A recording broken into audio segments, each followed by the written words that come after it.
is this some feeling I just can't explain. When you're near, it's just not the same. I try to hide it, try not to show it. It's crazy. How could it be?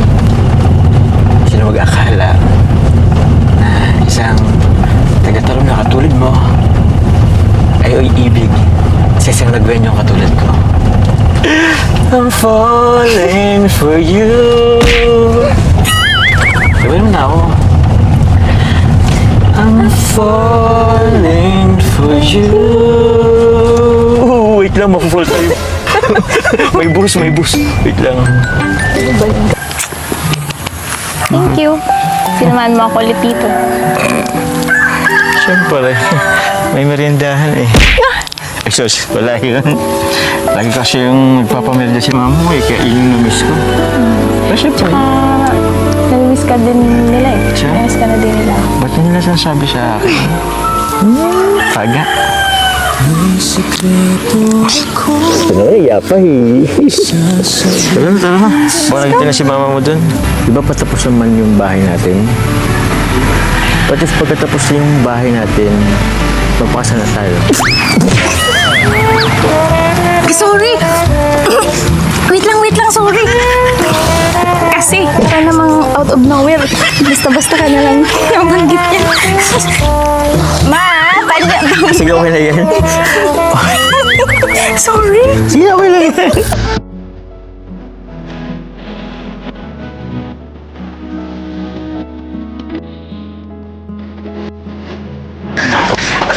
Grabe!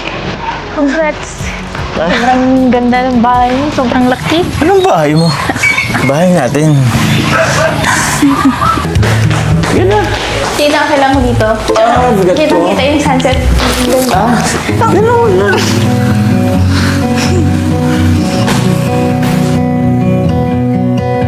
I look into your eyes. Gandang imi ang boses ng damdamin. Tulong at kalingap ang laging unahin. Ano naman ito mangyayari sa isang buong taon eh. Bukas na naman, mainit na naman. Ano naman yan? Ano? Kunti lang. Let's go! Ito naman. Ang hirap po naman maka-request. Ito naman. Di bali. Sakto sa Taiwan. Malamig ito. Sama ka? Hindi ko sure may pasok kayo.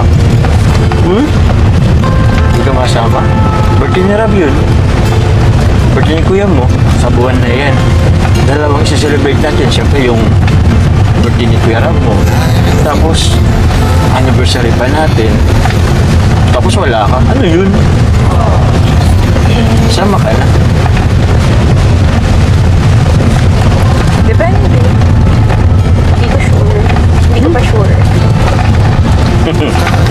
Alam ko nang di ko pa sure na yan. Baka mangyari din dati. Ikaw baka gusto mo i-surprise ako ulit ako. Tulad ng nangyari sa may Vietnam.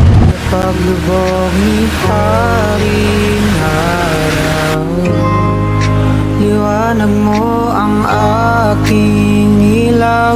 O sinag mo luna ang aking medisina. Sa malungkot na gabi, di walang makatabi. Umaasang ako'y may makapiling.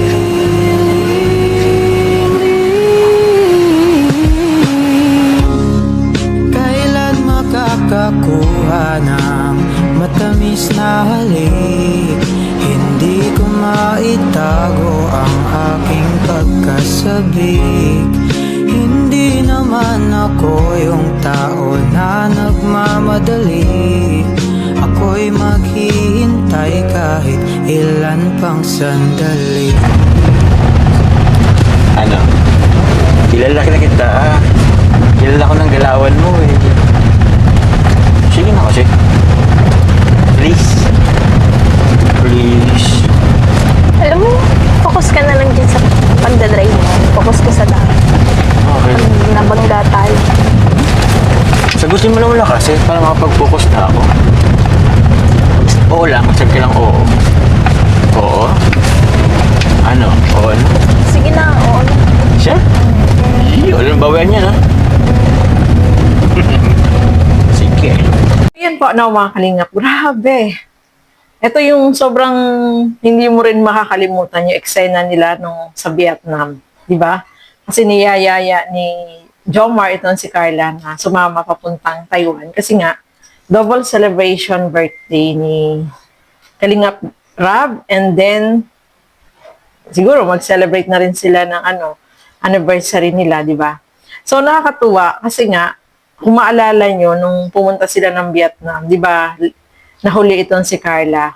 Parang nanood ka ng teleserye, yung Korean novela. Di ba? Parang ganun yung eksena nila, nakakatuwa. Laging mapapansin mo, lagi silang may hug. Di ba, nag-hug din sila bago sila pumunta dun sa bahay nila, Carla. Tapos itong maalala mo na, yan nga, na kasama dyan sa video na nung pumunta ng Vietnam, ay nag-hug din sila. Akala mo, sobrang tagal nilang nagkita, di ba? Sobrang nakakatuwa, no? Parang nanonood ka lang ng Korean novela na sobrang kikiligin ka, no, mga kalingap. At ayan nga po, niyayaya siya dyan ni Papa Joms na sumama din ng Taiwan. Nung una, ayaw ni Carla, tapos sabi niya, sige na nga. O, di ba? Sana yung time na yun, nakasama si Carla, no? Kasi, masaya yun, lalo na mga travel sa ibang bansa. Tapos, masaya, no? Masarap panoorin, abangan yung kanilang mga lugar na pinupuntahan, lalo na sa ibang bansa, di ba? Meron tayong aabangan. No, alam niyo naman, mga kalingap, lagi tayong abangers kapag may mga travel sila, di ba? So, eto, yung kanilang, ngayon, parang grabe, no? Hindi mo akalain na, ayan nga, si Carla nagkaroon ng bahay, si Papa Joms, magkatabi pa sila. At sobra akong natuwa dito, no? Nakita nyo naman po, no? Nasabi dyan ni Papa Joms. Sabi ni Carla, ang ganda naman ng bahay mo. Bahay natin to, no? Bahay daw nila. Bahay mo rin to. Diba? Sabi ni Papa Joms. So, pinag-uusapan nga namin, saan kaya titira si Carla? Diyan sa bahay na yan? O doon sa kabila? Siyempre, diyan kay Papa Joms. Pag magkasama na sila, mag-asawa na sila, di ba? So, nakakatuwa lang. At sobra akong natuwa din doon sa eksena na pinahiga ni, pinilit na humiga ni Papa Joms itong si Carla doon sa kanyang bed. Tapos biglang dumating sila Kalingap Rob na talaga naman. Sobrang nakakatuwa ang panoorin, no, mga Kalingap. Mapapasigaw ka rin sa tuwa. Kasi nagulat din sila na biglang sumulpot itong sila Rob. Nakahiga pa sila. So, sila doon, parang nagmuni-muni sila yung mga nangyari nitong sa buhay nila, especially nung nandito na sila sa Kalingap, talagang marami yung nabago sa kanilang buhay, no, mga Kalingap. At alam ko, lahat tayo ay nakasubaybay, simula't simula, kaya alam natin kung ano talaga yung nangyari sa kanila na grabe yung mga achievement na nakukuha nila, no? Marami silang mga ups and down, pero nakikita natin na yung kanilang samahan talaga is mas lalong nagiging matibay, no, mga Kalingap. At ayan, naabangan syempre natin yung yung ribbon cutting dito sa bahay ni Papa Joms. Parang mauuna ata, no, sa mga narinig ko lang, no, parang mauuna itong pa-ribbon cutting sa bahay ni Papa Joms at ang kasunod ay kay Carla. Hindi lang natin alam kung kailan, no, mga Kalingap. So hopefully makarating din tayo, no. Para excited din ako na makarating sa ribbon cutting ng bahay ni Papa Joms at ni Carla, no, mga Kalingap. Mas maganda sana kung sabay, di ba? Pero parang mas mauuna itong kay Papa Joms, mga Kalingap. So excited din tayo na makita ng personal itong bahay ni Papa Joms at ni Carla, mga Kalingap.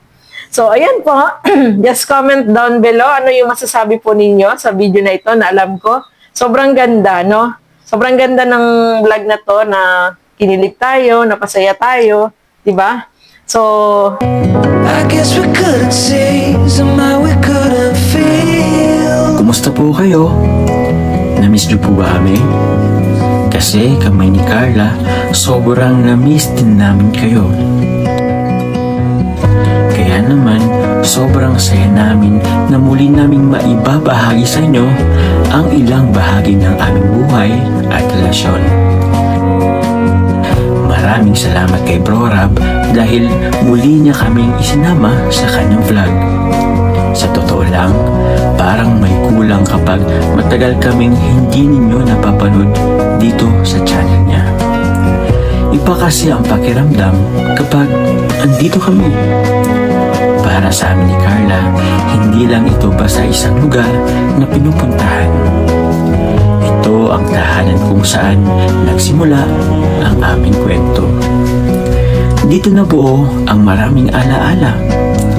Dito namin nakasama ang mga taong naging bahagi ng aming buhay. At dito rin ninyo kami muling makikita habang patuloy naming isinusulat ang susunod na kabanata ng aming kwento. Masaya kami dahil muli tayo nagkakasama-sama. At sana mas marami pa tayong oras ng pagsasaluhan. Mas marami pang kwento ang maibabahagi at mas marami pang masasayang alaala ang mabuo kasama kayo. Dahil saan man kami dalhin ng buhay, saan man kami mapadpad ni Carla, mananatili kayong bahagi ng aming mga puso.